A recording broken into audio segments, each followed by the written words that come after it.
ഈ സൂറത്ത് കണ്ടില്ലേ, സൂറത്തുൽ കൗസർ. നമുക്കെല്ലാവർക്കും ഒരുപോലെ അറിയാവുന്ന സൂറത്താണ്. ഇന്ന അഅ്തൈനാക്കൽ കൗസർ ഫസല്ലി ലിറബ്ബിക വൻഹർ ഇന്ന ശാനിയക ഹുവൽ അബ്തർ. ഈ സൂറത്തിന് ഒരു ചരിത്ര പശ്ചാത്തലമുണ്ട്. അറിയണ്ടേ? പറഞ്ഞുതരാം. ഒരിക്കൽ അഷ്റഫുൽ ഖൽഖ് നബി സല്ലല്ലാഹു അലൈഹി വസല്ലമ തങ്ങൾ പള്ളിയിൽ നിന്ന് പുറത്തേക്ക് വരികയായിരുന്നു.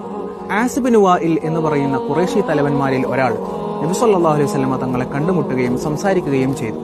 ശേഷം പള്ളിയിലേക്ക് കയറുകയും ഖുറൈശികളോട് സംസാരിക്കുകയും ചെയ്തു.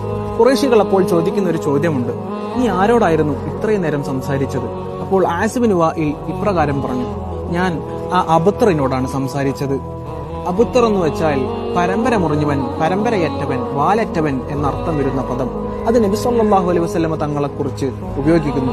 കാരണം നബി സല്ലല്ലാഹു അലൈഹി വസല്ലമ തങ്ങളുടെ ആൺമക്കൾ മരിക്കുന്നു, അതുകൊണ്ട് തന്നെ പരമ്പരയില്ലാത്തവനാണ് എന്ന ഒരു പരിഹാസ്യത്തോടുകൂടെയാണ് നബി സല്ലല്ലാഹു അലൈഹി വസല്ലമ തങ്ങളെ അബ്തർ എന്ന് അവർ വിളിച്ച് അധിക്ഷേപിച്ചത്.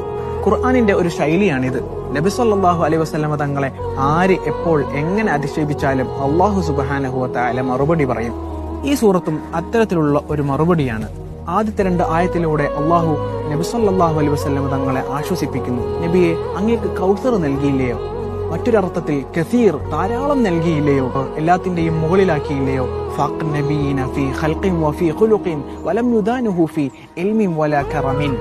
രണ്ടാമത്തെ ആയത്തിലൂടെ ഏത് പ്രതിസന്ധി വന്നാലും, ഏത് പ്രതിസന്ധി ഘട്ടത്തിലും അള്ളാഹുവിലേക്ക് മുഖം തിരിച്ചാൽ നിങ്ങൾക്ക് പ്രതിവിധി കണ്ടെത്താൻ കഴിയും. നിങ്ങൾ നിങ്ങളുടെ റബ്ബിലേക്ക് നമസ്കരിക്കുകയും ബലിയർപ്പിക്കുകയും ചെയ്യണം. മൂന്നാമത്തെ ആയത്തിലൂടെ റബ്ബ് സുബ്ഹാനഹു വ തആല ആസിബ് ബിൻ വാഇലിന് മറുപടി നൽകുന്നു: അങ്ങയെ കുറ്റം പറഞ്ഞവൻ, അങ്ങയെ അധിക്ഷേപിച്ചവൻ അവൻ തന്നെയാണ് അബ്തർ, വാലറ്റവൻ, പരമ്പര മുറിഞ്ഞവൻ എന്ന്.